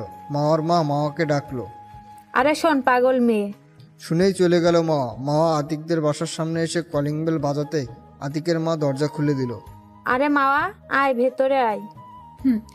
তুমি না বললেও আসবো। আমি না বললেও আসবি মানে? বাদ দাও, আগে বলো তোমরা আমাকে না জানিয়ে বেড়াতে গিয়েছিলে কেন? গিয়েছিলাম তো, তাতে তোর কি? আমারই তো, সব বাদ দাও। এখন বলো আতিক কোথায়? আতিক তোর রুমে আছে। কেন, কি হয়েছে? কিছু না, আসলে আতিকের কাছে আমার একটা বই আছে, সেটা নিতে এসেছি। ও আচ্ছা, তাহলে আমি ওকে ডেকে দিচ্ছি। না, তা ডাকতে হবে না, আমি ওর রুমে গিয়ে বইটা নিয়ে আসছি। আচ্ছা যা। তারপর মাওয়া আতিকের রুমে আসলো। দরজাটা খোলাই ছিল। দেখে আতিক ঘুমাচ্ছিল, তাই আতিকের উপর শুয়ে পড়লো। এদিকে আতিক ঘুমাচ্ছিল, তখনই মনে হলো কিছু একটা ভারী জিনিস আতিকের বুকে রাখা। তারপর চোখ খুলেই দেখে মাওয়া আতিকের বুকের উপর শুয়ে আতিককে জড়িয়ে ধরেছে। আতিক এক ঝটকায় তাকে নিজের কাছ থেকে ছাড়িয়ে নিল। তারপর আতিক বিছানা থেকে নামলো। সেও ঝটকা খাওয়ায় আতিককে উঠে যেতে দেখে বিছানায় উঠে বসে। আপনি এখানে কি করছেন? আমি এখানে কি করছি মানে? আর কিছুদিন পর এটা আমারও রুম হবে। এটা আপনার রুম হবে মানে? আমাদের বিয়ে হলে তো এটা আমারও রুম হবে। কি আবল তাবল বলছেন? এটা আমাদের বিয়ে হবে মানে? আপনি কি পাগল হয়েছেন? হ্যাঁ, আমি পাগল হয়েছি তোমার ভালোবাসায়। আমি তোমাকে ভালোবেসে ফেলেছি। আগের ব্যবহারের জন্য প্লিজ তুমি আমাকে মাফ করে দাও। বাহ, তুই থেকে তুমিতে চলে গেলেন, ভালো তো। আর এখন আর আপনাকে ভালোবাসি না, প্লিজ চলে যান এখান থেকে। আমি জানি তুমি আমাকে এখনো ভালোবাসো, শুধু আমার উপর অভিমান জমে আছে। ধুর, আপনি জানতো এখান থেকে, আপনার সাথে কথা বলার কোনো মুড নেই। বলেই রুম থেকে বেরিয়ে গেল মাওয়া। তারপর মাওয়া না দাঁড়িয়ে আতিকের পিছন পিছন আসলো। আতিক মায়ের পাশে গিয়ে বসলো। কিরে মাওয়া, তুই না আতিকের কাছে বই আনতে গেছিলি, বই কোথায়? আসলে আন্টি বইটা তোমার ছেলে এখনো পড়া হয়নি, তাই নেইনি। এদিকে মাওয়ার কথা শুনে তো আতিক অবাক। কি মিথ্যুক রে বাবা। তারপর মাওয়া বাসায় গেল। এদিকে আতিক তারপর খাওয়া দাওয়া করে বাসা থেকে বের হয়ে বন্ধুদের কাছে যাওয়ার জন্য রেডি হয়ে নিচেই গেল। তখনই আতিকের মা কাছে আসলো। কোথাও বের হবি বুঝি? একটু বাইরে যাব। ও তাহলে যাওয়ার সময় তুই একটু তোর বাড়িওয়ালার আন্টিদের বাসা হয়ে যাস। কেন মা? তাদের বলবি আজকে সন্ধ্যার সময় আমাদের বাসায় একটু আসতে। আচ্ছা ঠিক আছে, বলে যাব। তারপর আতিক বাসা থেকে বের হয়ে মাওয়াদের বাসার সামনে গেল। তারপর কলিং বেল বাজালো। মাওয়া এসে দরজা খুললো। কে? ও তুমি আসো, ভেতরে আসো। না থাক, আপনি একটু আন্টিকে ডেকে দিন, তাইলেই হবে। কে আসলো রে মাওয়া? ও বাবা তুমি? জি আন্টি, আমি। তুমি বাইরে দাঁড়িয়ে আছো কেন? ভেতরে এসো। আসলে আন্টি, আমি আজকে বসবো না, আমার বাহিরে একটা জরুরি কাজ আছে। ও তাই? তা বাবা কি জন্য আসলে তুমি? আসলে আন্টি, আজকে আপনাদের সন্ধ্যায় আমাদের বাড়িতে যেতে বলেছে। মাওয়া শুধু চুপচাপ আতিকের কথা শুনছিল, কারণ আন্টি সামনে, তাই কোনো কিছু করছে না। ও আচ্ছা বাবা, আমরা যাব। ও আচ্ছা আন্টি, তাহলে আমি আসি। আচ্ছা বাবা এসো, সময় পেলে আবার আসবে। আচ্ছা আন্টি। বলেই চলে আসলো আতিক। তারপর বন্ধুদের কাছে গিয়ে আড্ডা দিতে লাগলো। এদিকে মাওয়া দরজা আটকিয়ে রুমে গেল। তখনই নীলিমা ফোন দিল। হ্যালো মাওয়া। হ্যাঁ বলো। আজকে শিফার জন্মদিনে যাবি না? না রে, আগেই বলেছি। আরে বোকা, তুই আজকে জন্মদিনে আয়, সাথে বুদ্ধি করে আতিককে নিয়ে আসবি।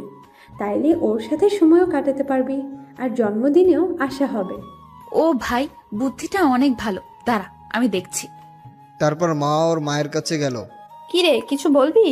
হ্যাঁ মা, আসলে আজকে আমার এক বান্ধবীর জন্মদিন, সেখানে যেতে হবে। কিভাবে যাবি? আজকে তো তোর বাবা অফিসে, তাকে ছাড়া কিভাবে যাবি? মা, আন্টিকে বলে আতিককে একসাথে নিলেই তো যাওয়া যায়। আচ্ছা দাঁড়া, আমি একটু পর আতিকদের বাসা যাচ্ছি। মা চলো, আমিও যাব। আচ্ছা তুই বস, আমি হাতের কাজটা সেরে আসছি। তারপর মাওয়ার মা কাজ সেরে মাওয়াকে নিয়ে আতিকের বাসায় আসলো। তারপর আতিকের মা তাদের আতিকের ভাইয়ের বিয়ের দাওয়াত দিল। তারপর হঠাৎ করে মাওয়ার মা বলল, আচ্ছা ভাবি, আতিক কোথায়? ও একটু বাইরে গেছে, ওকে খুঁজছেন কিসের জন্য? আসলে আজকে মাওয়া ওর একটা ফ্রেন্ডের জন্মদিনে যাবে, তাই আতিককে সাথে নিয়ে যেতে চেয়েছিল। ওর বাবা এখনো আসেনি তো তাই। ও এই ব্যাপার। আচ্ছা আমি আতিককে ফোন করে আসতে বলছি। এদিকে আতিক আড্ডা দিচ্ছে বন্ধুদের সাথে, তখনই মায়ের কল আসলো। হ্যাঁ মা বলো। কোথায় তুই? এই তো বন্ধুদের সাথে আড্ডা দিতেছি। ওকে সন্ধ্যার সময় বাসায় এসে পড়বি, কাজ আছে। আচ্ছা আসবো, কিন্তু কেন? তা আসলেই দেখতে পাবি। তারপর আতিক আরও কিছুক্ষণ আড্ডা দিয়ে সন্ধ্যার সময় বন্ধুদের বলে চলে আসলো বাসায়। এসেই মায়ের কাছে গেল। মা কিসের জন্য আসতে বলেছো? রুমে গিয়ে রেডি হয়ে আয়, একটা জন্মদিনের অনুষ্ঠানে যেতে হবে। কোথায় যেতে হবে আমাকে? আমাকে তো আগে বলনি, আর তুমিও তো রেডি হওনি। আমি কি তোর সাথে যাব যে রেডি হব? তাহলে কে যাবে? তোর সাথে তো মাওয়া যাবে, ওর বান্ধবীর জন্মদিনে। কি মা? না আমি যাব না। কেন যাবি না? সমস্যা কি? না মা, কোনো সমস্যা নেই, তবুও আমি যাব না। আমি তোকে যেতে বলছি, তুই যাবি। তোর আন্টি আমাকে অনেক করে বলে গেছে। মা! আমি আর কোনো কথা শুনতে চাই না, যা রুমে গিয়ে রেডি হয়ে আয়। তারপর বাধ্য হয়ে রুমে গিয়ে রেডি হতে লাগলো আতিক। একটা সবুজ রঙের শার্ট ও একটা ব্ল্যাক জিন্স পরে বের হলো আতিক। বের হয়ে এসে দেখে মা রেডি হয়ে বসে আছে। আতিক তো তার দিকে একবার তাকিয়ে ক্রাশ খেয়ে গেল। একটা সবুজ রঙের থ্রি পিস পরা ও চোখে গাঢ় কাজল এবং মুখে হালকা মেকআপ, অনেক সুন্দর লাগছে। তবে আতিক কিছুক্ষণ তাকিয়ে থাকার পরেই আতিকের ঘটনাগুলো মনে পড়লো, তাই চোখ নামিয়ে নিল। এদিকে মা সেই ব্যাপারটা বুঝতে পেরেছে, তাই আতিক নিচে নামতে মা ওর সামনে আসলো। আমাকে আজকে কেমন লাগছে? আতিক কোনো কথা না বলেই চলে যাচ্ছিল, তখনই মা আতিকের হাত ধরলো। আপনি আমার হাত ধরেছেন কেন? আমার প্রশ্নের উত্তর না দিয়ে যাচ্ছ কেন? আমি আপনার প্রশ্নের উত্তর দিতে বাধ্য নই। আচ্ছা, তোমার উত্তর দিতে হবে না। এভাবে বের হয়েছো কেন? আমি কিভাবে বের হব এটা আমার ব্যাপার। মা তখনই আতিকের হেয়ার স্টাইলটা নষ্ট করে দিল। তোমার এভাবে যেতে হবে না, এভাবে গেলে তোর দিকে মেয়েরা তাকিয়ে থাকবে। আতিক কিছু বলতে যাবে, তার আগে আতিকের মা এসে পড়লো। কিরে আতিক, তোর চুল এভাবে কেন? যা চুল ঠিক করে আয়। না আম্মু, ও এভাবেই যাক। আতিক চুলে হাত দিয়ে চুল হালকা ঠিক করছিল, আর মার কথা শুনে আতিক তো অবাক, আর আতিকের মাও অবাক। আমাকে আম্মু বানিয়ে ফেললি কেন? তোমাকে আম্মু ডাকলে তোমার সমস্যা? আরে আমি বলছি, কোনো সমস্যা আছে? তুই ডাকিস। আচ্ছা আন্টি, আমরা গেলাম। আচ্ছা যা, তবে সাবধানে যাবি। তারপর দুজনে বাসা থেকে বের হলো। মা একটা রিক্সা ডাক দিল এবং সেই রিক্সায় উঠলো। এসো, রিক্সায় ওঠো। না আপনি যান, আমি অন্য রিক্সায় আপনার পিছু পিছু আসছি। না, তুমি এই রিক্সায় ওঠো। না, যাব না, আপনি যান, আমি আসছি। তুমি রিক্সায় উঠবে নাকি আমি বাসায় গিয়ে আম্মুকে ডেকে আনবো? বাবা ওঠো, বৌমা এত করে বলছে, ওঠো। না কাকা, আসলে কাকা ও আমার উপর রাগ করে রিক্সায় উঠছে না, প্লিজ একটু বোঝান। তারপর কাকার জোরাজোরিতে রিক্সায় উঠলো। মা আতিকের হাত ধরার চেষ্টা করছে, কিন্তু যতবারই ধরার চেষ্টা করে ততবারই হাত সরিয়ে নিচ্ছে। এভাবে চলে আসলো গন্তব্যস্থানে, সিফাদের বাসার সামনে। তারপর রিক্সা থেকে নেমে আতিক ভাড়া দেওয়ার জন্য মা ভাড়া দিয়ে দিল। তারপর সিফাদের বাসায় প্রবেশ করলো, তখনই দেখলো অনেকগুলো মেয়ে মাওয়ার কাছে আসলো। 2 থেকে 3 জনকে চিনে আতিক, তাই বুঝতে পারলো এরা মাওয়ার বান্ধবী। তাদের আসতে দেখে আতিক চলে গেল অন্য এক পাশে, সেখানে গিয়ে দাঁড়িয়ে রইল। কি করবে একা, কিছুই তো ভালো লাগছে না। অন্যদিকে মাওয়ার বান্ধবীরা। আতিককে আজকে সেই লাগছে দোস্ত। একদম নজর দিবি না, চোখ তুলে নেব। আচ্ছা বাদ দে, আতিক কি তোকে মেনে নিয়েছে? না রে, আমাকে দেখলেই এড়িয়ে চলে। তবে আমি জানি এটা ওর অভিমান, আমাকে যে করেই হোক ওর অভিমান ভাঙাতেই হবে। একটু ভালোভাবে, কারণ তুই ওকে অনেক কষ্ট দিয়েছিস। আচ্ছা, আমি এখন ওর কাছে যাচ্ছি, ও মনে হয় একা বোর হচ্ছে। আচ্ছা যা, আমাদের কাছে নিয়ে আয় তোর জুনিয়র লাভারটাকে। আচ্ছা দাঁড়া, নিয়ে আসছি। তারপর মা আতিকের কাছে আসলো। এখানে একলা কি করছো? চলো ওখানে ওদের সাথে আড্ডা দেই। থাক, এখানে আমি একাই ভালো আছি, আপনি গিয়ে তাদের সাথে আড্ডা দেন। আরে চলো না, কি হয়েছে? বলে আতিকের হাত ধরে টানতে শুরু করলো মা। তারপর বাধ্য হয়ে মার সাথে সেখানে গেল আতিক। কি দুলা ভাই, আমাদের কাছে আসতে এত লজ্জা পেলে হয় নাকি? মাও আসতে বারণ করেছে। প্রথমত আমি আপনাদের দুলাভাই নই, আর আপনার আমার বড় আপু, তাই আপনাদের কাছে আসতে লজ্জা কিসের? তাই নাকি? তাহলে আমাদের সাথে দেখে ওই পাশে চলে গেল কেন? আসলে আমার কোনো অনুষ্ঠানে বন্ধুদের ছাড়া যেতে ইচ্ছে করে না। ও আচ্ছা। তারপর জন্মদিনের অনুষ্ঠান সম্পূর্ণ করে মাকে নিয়ে বাসায় এসে ঘুম দিল আতিক। পরের দিন সকালবেলা ঘুম থেকে উঠে নাস্তা করে কলেজে গেল আতিক। তারপর সব বন্ধুরা এক হয়ে আড্ডা দিচ্ছিল। দোস্ত, মাওয়া আপুকে এত সহজে ছেড়ে দিবি না, ওকে কষ্ট কি বুঝতে হবে। আমি ওকে কষ্ট দিব। দোস্ত শোন, মাথা ঠান্ডা রাখিস, কষ্ট দিতে গিয়ে আবার বেশি করে ফেলিস না। আমরা জানি তুই মাওয়া আপুকে ভালোবাসিস, তাই হালকা কষ্ট দিয়ে মেনে নে। আচ্ছা, ভেবে দেখবো। তোরা ওর কথা বাদ দে তো। আরে ওই দেখ, মাওয়া আপু কলেজ এসেছে। আরে আসুক, তাতে আমাদের কি? আমরা আমাদের মতো থাকবো। মা আজকে ওর বন্ধুদের কাছে না গিয়ে সোজা আতিকের পাশে এসে বসলো। আতিক সেটা দেখে উঠে সেখান থেকে ক্লাসের দিকে হাঁটা ধরলো।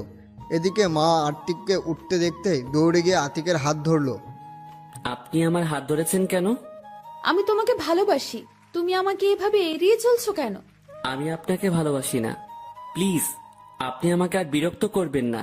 মা তখন আতিকের মাথাটা ধরে টান দিয়ে ঠোঁটের সাথে ঠোঁট মিশিয়ে দিল, যেটা দেখে আতিক থমকে গেল। আতিক ভাবতেও পারেনি মা কলেজের সবার সামনে এমনটা করবে। তবুও নিজেকে শক্ত করে তাকে ছাড়িয়ে নিয়ে ঠাস ঠাস করে 2টা থাপ্পড় দিল। কি পেয়েছিস কি? আমাকে আমাকে কি খেলনার পুতুল পেয়েছিস যে তোর কথায় নাচবো? যখন তোকে ভালোবাসতাম তখন আমাকে প্রতিটা পদক্ষেপে অপমান করতি। এখন আমার কাছে আসলি কেন? দেখো, আমি আগে যা করেছি ভুল করেছি। আমি এখন তোমায় ভালোবাসি, তুমি মারলে আমাকে আরো মারতে পারো। আতিক আর কিছু না বলে চলে আসলো ক্লাসে। মা আর সেদিন ক্লাস না করে বাসায় চলে গেল। মাকে আসতে দেখে ওর মা ওর কাছে গেল। কি হয়েছে, এত তাড়াতাড়ি আসলি? আর তোকে এত বিষণ্ণ দেখাচ্ছে কেন? মা ওর মায়ের দিকে তাকালো। আন্টি তাকিয়ে দেখে মার চোখে পানি। এ কি মা, কাঁদছিস কেন? কি হয়েছে আমাকে বল মা। মা, আমি আতিককে ভালোবাসি, ওকে ছাড়া আমি বাঁচবো না মা। কি কি বলছিস এসব? আতিক তোর ছোট মা, এটা হয় না। ছোট বড় জানি না, আমি আতিককে চাই, না হলে আমি মরে যাব। আচ্ছা মা দাঁড়া, তুই কাঁদিস না, আমি তোর বাবাকে আসতে বলছি। তারপর আন্টি আঙ্কেলকে কল দিল। হ্যালো। হ্যাঁ বলো, কিসের জন্য কল দিয়েছো? তুমি তাড়াতাড়ি বাসায় এসো, তোমার মেয়ে পাগলামি শুরু করেছে। কেন, কি হয়েছে? ফোনে বলা যাবে না, তুমি তাড়াতাড়ি বাসায় এসো। আচ্ছা আসছি। তারপর মার বাবা অফিস থেকে ছুটি নিয়ে বাসায় আসলো। কি হয়েছে মাওয়ার? সেটা তোমার মেয়েকেই জিজ্ঞাসা করো। কি হয়েছে মাওয়া মা?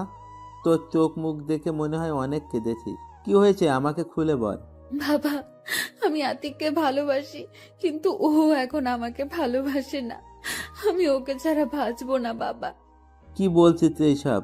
আর আতিক তো তোর ছোট। ছোট হলেও আমাকে ভালোবাসতো, কিন্তু আমি। তারপর আতিকের সাথে ঘটনা শুরু থেকে সব খুলে বলল মা। তাহলে এখন কি দোষ তোর? দোষ আমার, কিন্তু আমি এখন আতিককে সত্যি খুব ভালোবাসি। আমি আতিককে ছাড়া বাঁচবো না। এভাবে ভেঙে পড়িস না, আমি দেখছি কি করা যায়। চলো আমরা আতিককে বাসায় যাই। তারপর মার মা, বাবা ও মা আতিকের বাসায় আসলো। বাসায় এসে মার মাকে সব খুলে বলল। ও এই ব্যাপার, এটা তো আমি আগেই বুঝতে পেরেছিলাম, যেদিন তুই আমার থেকে আম্মু ডাকার পারমিশন নিয়েছিলি। তাহলে এখন ছেলের বউ করে নাও। কেন রে, আমার ছেলেটা তোকে একেবারে পাগল করে ফেলেছে ওর প্রেমে? আচ্ছা যা, তোকে আমার ছেলের বউ করব। সত্যি বলে খুশিতে জড়িয়ে ধরলো মা। আচ্ছা ভাবি, একটা কাজ করলে হয় না? আপনি আপনার 2 ছেলের বিয়ে একসাথে দিবেন। সেটা করলে তো আরো ভালো হয়, তবে এই বিয়েতে আতিককে একটা প্ল্যান করে রাজি করাতে হবে। কিন্তু কিভাবে? শোনেন। তারপর মা ও তার মাকে প্ল্যান বুঝিয়ে দিল। কিন্তু এটা করলে তো আতিক আমার প্রতি আরো রেগে যাবে। এই বিয়ের পর সব রাগ ভাঙানোর দায়িত্ব তোর, এখন তুই পারবি কিনা বল। তুমি যা বলবে তাই পারবো, শুধু আতিককে পেলেই হবে। তারপর মা এবং আন্টি বাসায় চলে গেল। এদিকে আতিক ক্লাস করে বাসায় আসলো। বাসায় এসে দেখতে পায় মা বাবা দুইজনেই কি যেন কথা বলছে। আতিককে দেখেই থেমে গেল। তোর এই কাজটা করতে লজ্জা করলো না? ছি। তুই এত খারাপ? এ কি বাবা, আমি কি করেছি? তোমরা আমার সাথে এভাবে কথা বলছো কেন? কি করব মানে, তুমি কি জানো না মামা তোমার বাচ্চার মা হতে চলেছে? আর তুই বলছিস কিছু করিনি? কি কি এসব যাতা বলছো মা? আমি এসব কিছুই করিনি। চুপ বিয়াদব, অপরাধ করে আবার মিথ্যা বলা হচ্ছে। বাবা বিশ্বাস করো। চুপ, কোনো কথা বলবি না। সামনের সপ্তাহে তোর ভাইয়ের সাথে বিয়ে। বাবা আমি এই বিয়ে করতে পারবো না। কি? বাবা প্লিজ বিশ্বাস করো, আমি কিছু করি নাই। আমি আমরা তোমার এত কথা শুনতে চাই না। তুই যদি এই বিয়ে না করিস তাহলে আমাদের মান সম্মান কিছু থাকবে না, আমাদের গলায় দড়ি দিয়ে মরতে হবে। কি বলছো এসব তোমরা? ঠিকই বলছি, এখন তুই বিয়ে করবি কিনা বল। ওকে, আমাকে তোমরা বলির পাঠা করলে যাও, তোমাদের যা ইচ্ছা করো, আমি কিছু বলবো না। বলে রুমে চলে গেল আতিক। চলে যাওয়ার পর আতিকের বাবা ও মায়ের মধ্যে কথোপকথন। আমরা কাজটা কি ঠিক করছি? আরে তুমি চিন্তা করো না তো, ওর মাওয়ার উপর একটু অভিমান আছে, ভেঙে গেলেই শেষ। তুমি যতটা সহজভাবে বলছো ততটা সহজ না। আমরা ছেলেটার মন ভেঙে দিয়েছি মনে হয় না, এরপর আমাদের সাথে ঠিকভাবে কথা বলবে। একটু চিন্তার বিষয়, তবে আগে বিয়েটা হোক, তারপর ভেবে দেখব। এদিকে আতিক রুমে গিয়ে ভাবছে, মেয়েটা পেয়েছে কি আমাকে? আমাকে কি খেলার পুতুল মনে করে? এসব ভাবতে ভাবতে বিকেল হয়ে গেল। দুপুরে খায়নি আতিক। খেতে ডেকেছিল আতিকের মা। তারপর কে যেন দরজায় নক করলো। আতিক, দরজাটা খুলতো। তারপর গিয়ে দরজা খুলে দিল আতিক। কি শুনছিস সব? তোরও বিয়ে হবে নাকি আমার বিয়ের সাথে? মা বাবা তো বললো। কি হয়েছে আমাকে খুলে বলতো।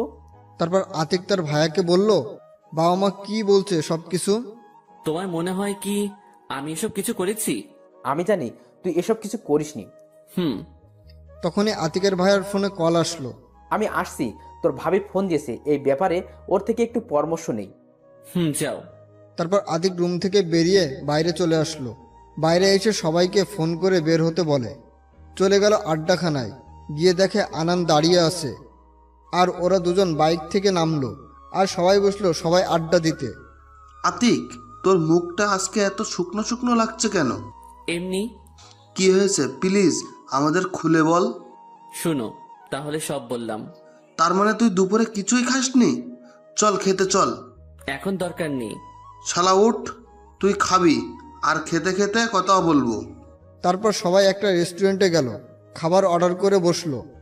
দোস্ত, আমি বাসায় খাবার খাবো না, 1 মাস কিছু একটা ব্যবস্থা করতে হবে।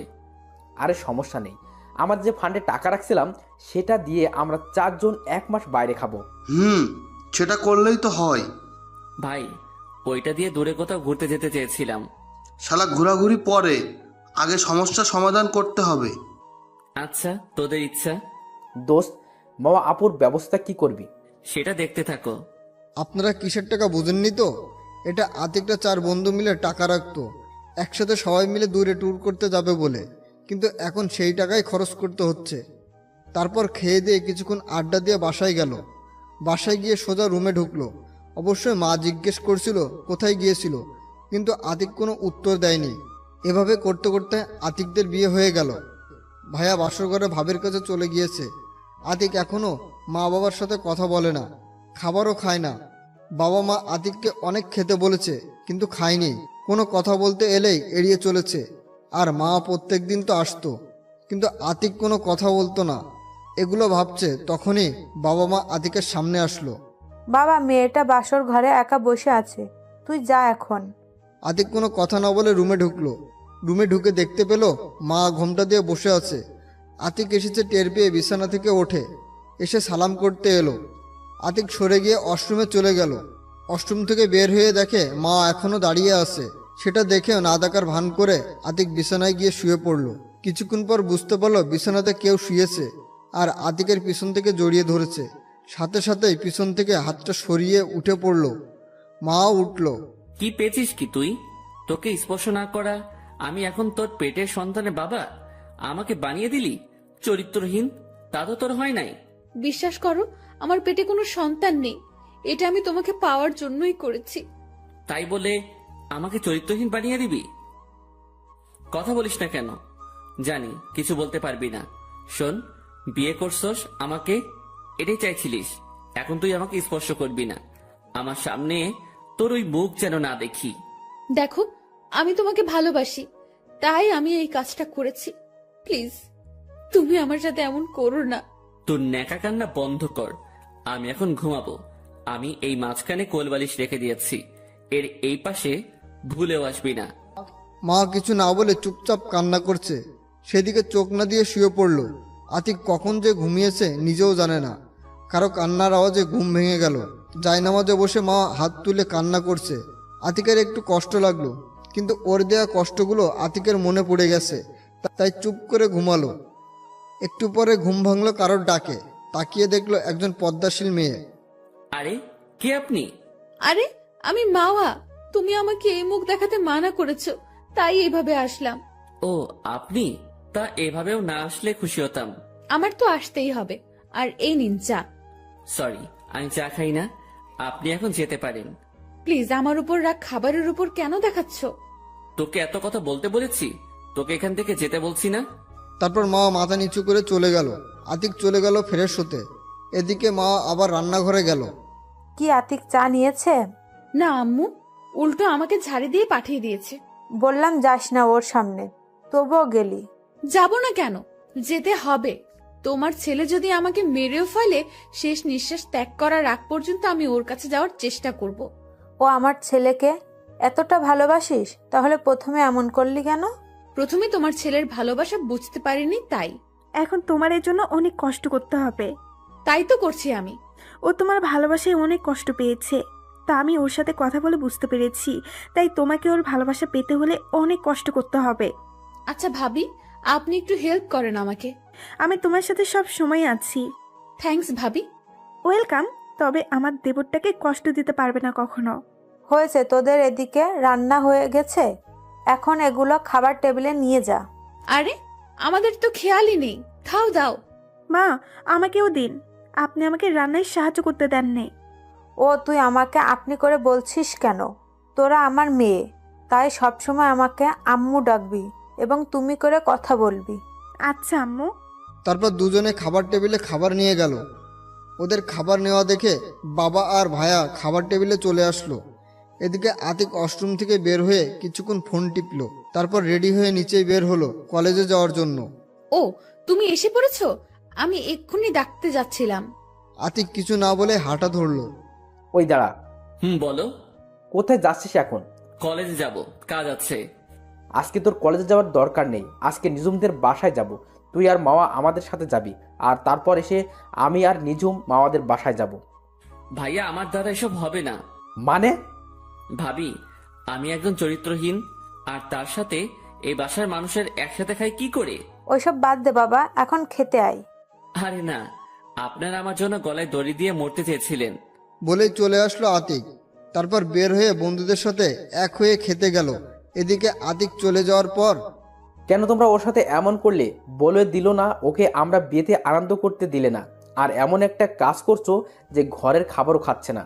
আমি ভাবতেও পারিনি এত কিছু হবে। আমি আর কিছু বলবো না, তোমরা বুঝো। বলেই খাবার টেবিল থেকে উঠে গেল আতিকের ভাই। মা, আজকে আমাদের বাসায় যেতে হবে না, সবকিছু ঠিকঠাক হলেই যাব। আচ্ছা ঠিক আছে। আর ভালো লাগছে না। কি যে শুরু হলো বাড়িতে। আমি তোমাকে মানা করলাম এটা করতে, তবুও তুমি করলে। আমি করেছি, এটা আমিই ঠিক করব। বলেই কিছু না খেয়ে চলে গেল আতিকের মা। তারপর সবাই না খেয়ে চলে গেল। আর মা তো আতিক বের হওয়ার সাথে সাথেই রুমে চলে গেছে। কিছুক্ষণ কেঁদে কলেজে যাওয়ার জন্য বের হলো। তখনই দেখে সবাই একসাথে সোফায় বসে আছে।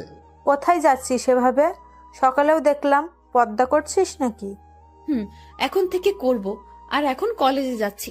আজকে যাওয়ার দরকার নেই, কিছুই তো খাওয়াস নাই। থাক, যতদিন তোমার ছেলে বাসার খাবার না খাবে ততদিন আমি খাবো না। এতে যদি মরে যাই তো যাব। শুধু তুই কেন, বাসার কেউই খাবে না এখন থেকে। আচ্ছা, আমি কলেজে যাচ্ছি। আচ্ছা যাও, দেখো আমার দেবরটার মন জয় করতে পারো কিনা। সেজন্যই তো যাচ্ছি। এদিকে আতিকরা খাবার খেয়ে কলেজে গেল। কলেজে গিয়ে সবাই এক জায়গায় বসে আড্ডা দিচ্ছিল। দোষ, দেখ এই কলেজে প্রথম কাউকে বোরকা পরা এত সুন্দর একটা মেয়ে দেখছি। শালা মোনার কাছে বলা লাগবে। দেখ দোষ, মেয়েটা এইদিকে আসছে। তো আমি কি করব? এর মধ্যে মেয়েটা এসে আতিকের পাশে বসলো। এ কি, কে আপনি? এখানে বসেছেন কেন? আমি আমার স্বামীর কাছে বসবো না তো কার কাছে বসবো? আতিকের বুঝতে বাকি রইল না এটাকে সকালের পদ্মার কথা মনে পড়ে গেল। দেখেন, আমি একা আছি, ভালো আছি, আমাকে একটু শান্তিতে থাকতে দিন। আমি জানি তুমি ভালো নেই, আর তুমি আমাকে ছাড়া একদম ভালো থাকতে পারবে না। চুপ হয়ে গেলেন কেন? বলেন, সমস্যা নেই, ও কিছু বলতে পারবে না। তারপর আতিকের দিকে তাকাতেই দেখে আতিক নেই। দূরে তাকিয়ে দেখে আতিক হাঁটছে। তখনই মা উঠে দৌড় দিয়ে আতিকের পিছন থেকে জড়িয়ে ধরলো। আতিক দাঁড়িয়ে গেল, অনুভূতিটা বোঝার চেষ্টা করছিল। তখন আতিকের আগের কথা মনে পড়ে গেল। পেছন থেকে ছাড়িয়ে 2টা থাপ্পড় মারলো। কি সমস্যা কি আপনার? আপনাকে মানা করা সত্ত্বেও কেন আমার কাছে আসেন? কি হলো, দাঁড়িয়ে আছেন কেন? যান আমার সামনে থেকে। আতিক কি করবে ভেবে পাচ্ছে না, তাই মাওয়াকে ছাড়িয়ে ক্লাসে চলে গেল। দোস্ত, তোর হাতে রক্ত। আতিক হাতের দিকে তাকিয়ে দেখে সত্যি রক্ত। তুই কিন্তু এখন বেশি বেশি করছিস। আমি কি করেছি? ওকে আমার কাছে আসতে মানা করি, তবু আসে কেন? তাই বলে এভাবে করবি? আমি জানি থাপ্পড়টা এত জোরে মারা উচিত হয়নি, কিন্তু ও আমাকে আমার বাবা মায়ের সামনে চরিত্রহীন বানিয়েছে, তবু তোরা বলবি আমি বাড়াবাড়ি করছি? অধরা আর তিথি চুপ হয়ে গেল। কি হলো, এখন চুপ কেন? সরি রে, ভুলে গিয়েছিলাম। তবে মা বাপুর কষ্ট দেখতে পাচ্ছি না। আমার মনে হয় তোকে সত্যিই ভালোবাসে। আতিক কিছু বলতে যাবে তখনই স্যার এসে পড়লো। তারপর ক্লাস করে বের হয়ে দেখতে পেল আতিক নামাজ পড়ে গিয়ে বিছানায় শুয়ে ঘুমাচ্ছে। এদিকে মাওয়া এসে দেখে আতিক ঘুমাচ্ছে। আতিকের ঘুমন্ত মুখের দিকে তাকিয়ে থাকলো। কিছুক্ষণ তাকিয়ে থেকে আতিকের পাশে বসে মাথায় হাত বুলিয়ে দিচ্ছে। এদিকে আতিকের ঘুমের ভিতরে মনে হচ্ছে কেউ আতিকের মাথায় হাত বুলিয়ে দিচ্ছে, যেটা আতিকের খুব ভালো লাগছে। কে আতিকের মাথায় হাত বুলাচ্ছে সেটা দেখতে চোখ খুলতেই দেখে মাওয়া। আতিক এক ঝটকায় হাত সরিয়ে নিল। কি হয়েছে, এমন করছো কেন? আপনি আমাকে স্পর্শ করার সাহস পেলেন কোথায়? আপনাকে এতবার বলার পরও কেন আপনি আমার সামনে আসেন? তুমি আমাকে মারো, যা ইচ্ছা করো, তবুও তোমার থেকে দূরে থাকতে বলো না প্লিজ। আতিক কিছু বলতে যাবে তখনই ভাবি রুমে আসলো। তাতে আতিক থেমে গেল। কি, তোমাদের সব গোছানো শেষ হয়েছে? ভাবি, সব গুছিয়ে নিয়েছি। ও, তাহলে তো ভালোই। এখন চলো, খেতে চলো, মা খেতে ডাকছে। আচ্ছা ভাবি, চলুন আগে খেয়ে আসি, তারপর রেডি হয়ে বের হব। আচ্ছা চলো। তারপর মা পর্দা করে বের হলো এবং খাবার টেবিলে খাবার সাফ করে দিতে লাগলো। কি হলো মাওয়া, তুমি বসছো না কেন? আসলে বাবা, এখানে খাবার খেতে হলে আমার মুখ খুলতে হবে। ও, তাহলে বাবা আপনারা খান, আপনারা খাওয়ার পর আমি মাও খেয়ে নিব। আচ্ছা ঠিক আছে। তারপর আর কোনো কথা হলো না। আতিক খেয়ে উঠল। তারপর মা আর আতিকের ভাবি খেলো। আতিক রুমে ছিল। রুমে গিয়ে ফ্রেশ হয়ে বের হলো রেডি হওয়ার জন্য। বের হয়ে দেখে মা শাড়ি পরেছে, আর সাথে সাথে মা আতিকের দিকে ঘুরল। সরি, আমি বুঝতে পারিনি আপনি শাড়ি চেঞ্জ করছেন। বলেই আবার ওয়াশরুমে ঢুকলো আতিক। আরে আরে, আমি কি তোমায় কিছু বলেছি? এমন ভাব করছে যেন কিছু পর স্ত্রীর শরীর দেখছে। আতিক না শুনে চলে গিয়েছিল। কিছুক্ষণ পর এই যে আমার হয়ে গেছে, এখন তুমি বের হতে পারো। আতিক বের হয়ে ওর দিকে তাকালো। আকাশি কালারের শাড়িতে ওকে অনেক সুন্দর লাগছিল। ইচ্ছে করছিল তাকিয়ে থাকতে, কিন্তু আবার কি যেন মনে করে তাকালো না আতিক। তারপর আতিক একটা নীল শার্ট পরে রেডি হলো। তারপর মাওয়া নীল শার্ট পরতে দেখে ও একটা নীল বোরকা পরেছে। তারপর আতিক হাতে ব্যাগ নিয়ে নিচে আসলো। নিচে এসে দেখে ভাবি আর ভাইয়া রেডি হয়ে নিচে বসে আছে। আয়, তোদের জন্য অপেক্ষা করছিলাম। চলো, এসে গেছি। তাড়াতাড়ি চল, 9টায় বাস ছাড়বে। তারপর আতিকের মা বাবা ও আঙ্কেল আন্টিকে বলে বের হলো। তারপর রিক্সা নিয়ে বাস স্ট্যান্ডে গেল আর বাসের টিকিট বুকিং করে সিটে বসলো। আতিক বসার আগে মা জানালার পাশে বসলো। আতিক কিছু বলল না, আর আতিকের ভাইয়ারা আতিকদের সামনে সিটে বসেছে এবং তার পাশে বসলো। কিছুক্ষণের মধ্যে বাস ছেড়ে দিল। আতিক কানে হেডফোন দিয়ে গান শুনতে শুরু করলো, কিন্তু সেটা বেশিক্ষণ সম্ভব হলো না। মা আতিকের কান থেকে হেডফোন খুলে দিল। কি হলো, হেডফোন খুললেন কেন? হেডফোন খুলবো না তো কি করব? আমি যে তোমার পাশে বসে তাতে তোমার বিন্দুমাত্র আক্ষেপ নেই। শোনেন, আমার উপর রাগ দেখে লাভ নেই। আমি আপনার রাগকে পরোয়া করি না। তা করবে কেন? ফেসবুকে মেয়েরা কমেন্ট করে, গল্পে তারা আছে, আমাকে দিয়ে কি করবে?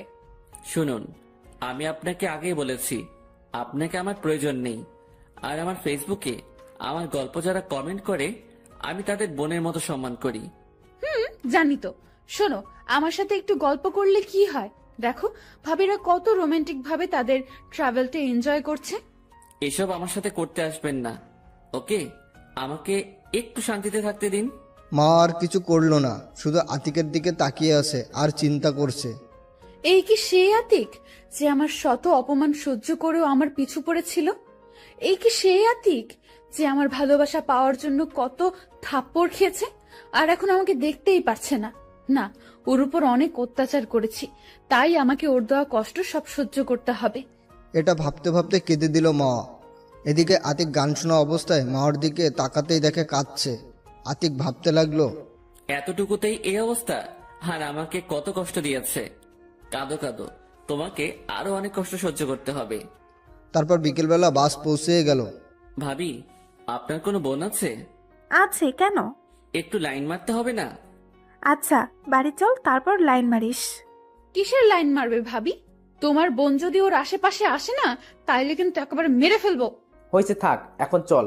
আমি রিক্সা নিয়ে এসেছি এবং যা যা লাগবে তাও নিয়ে এসেছি।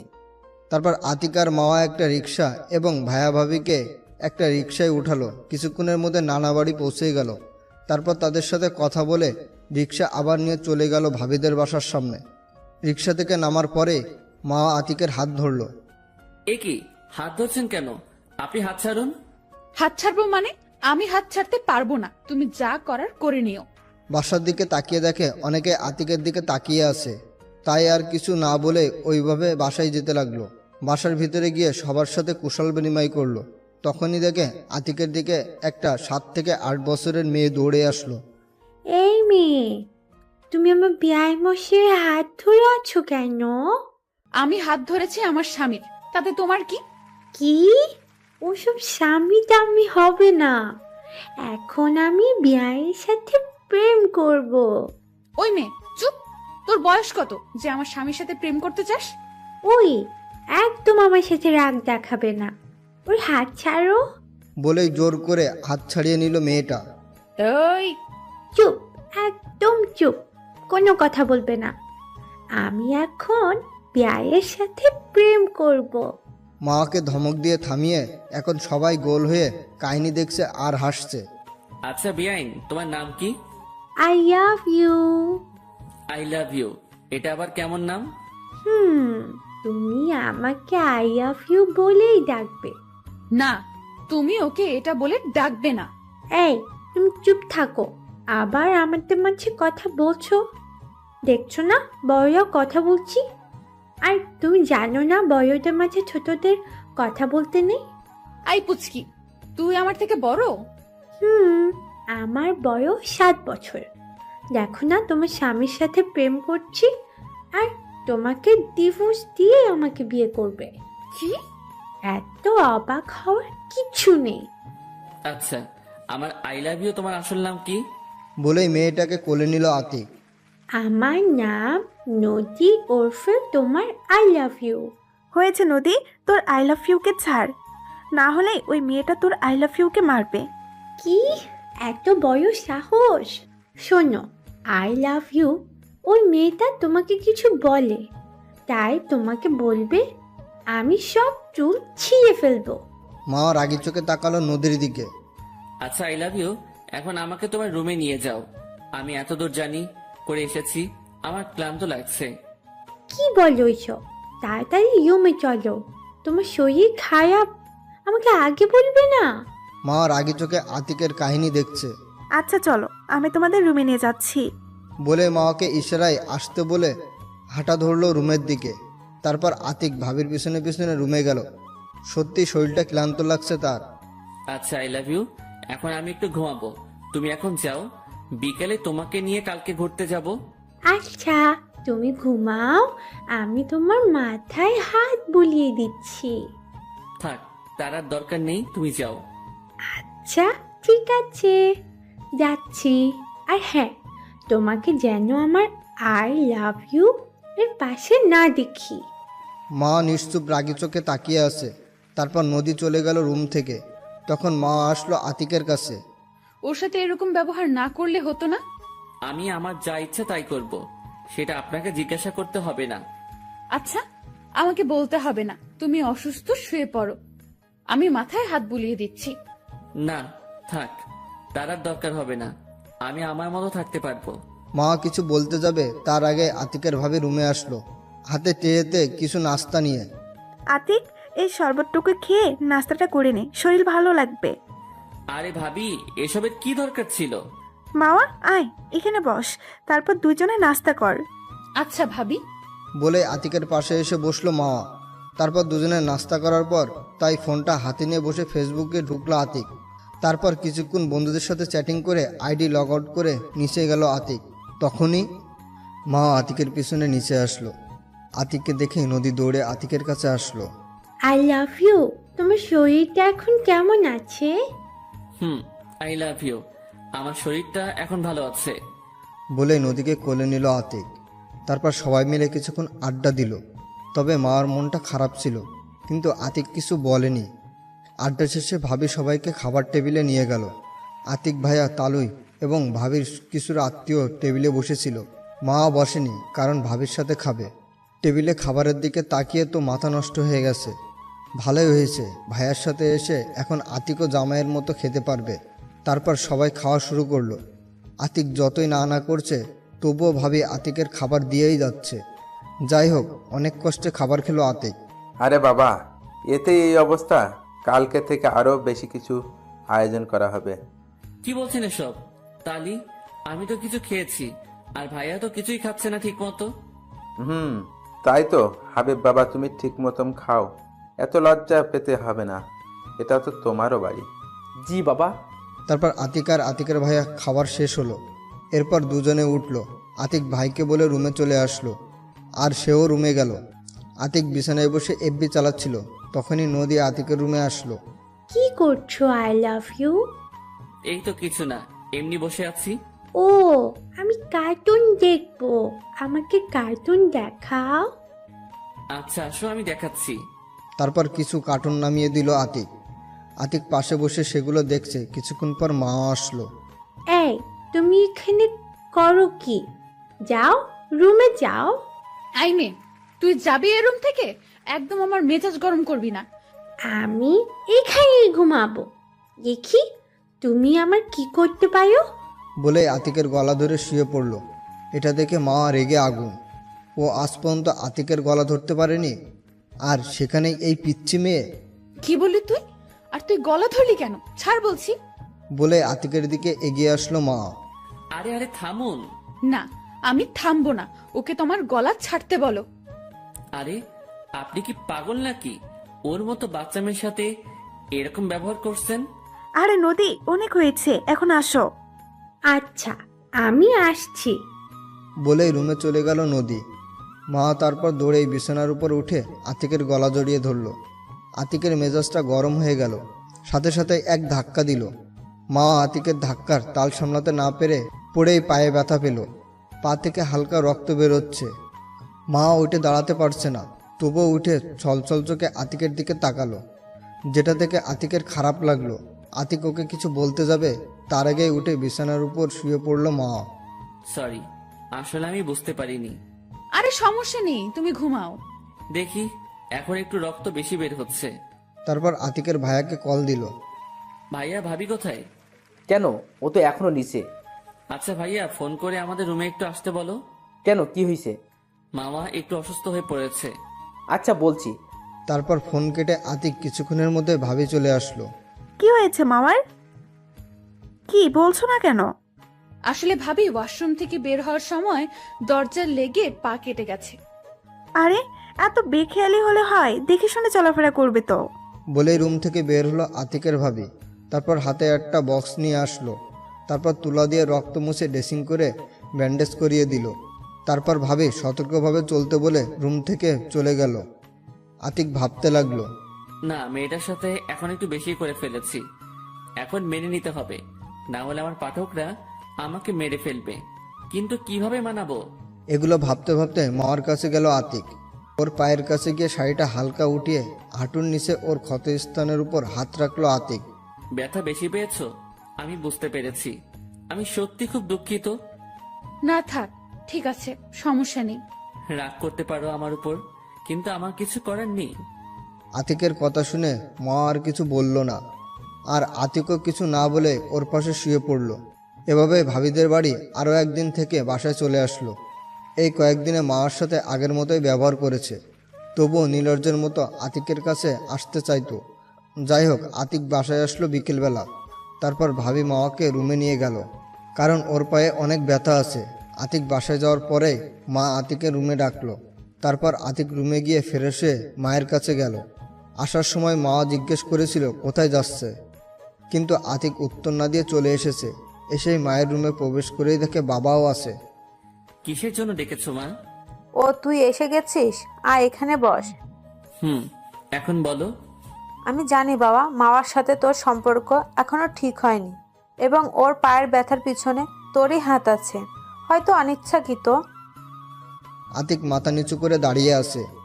শোনো বাবা, আসলে মাওয়া তোমার বউ করার ইচ্ছে ছিল তোর মায়ের, কিন্তু একই মেয়ে মাওয়া তোর সাথে অনেক খারাপ ব্যবহার করেছিল। তবে তোর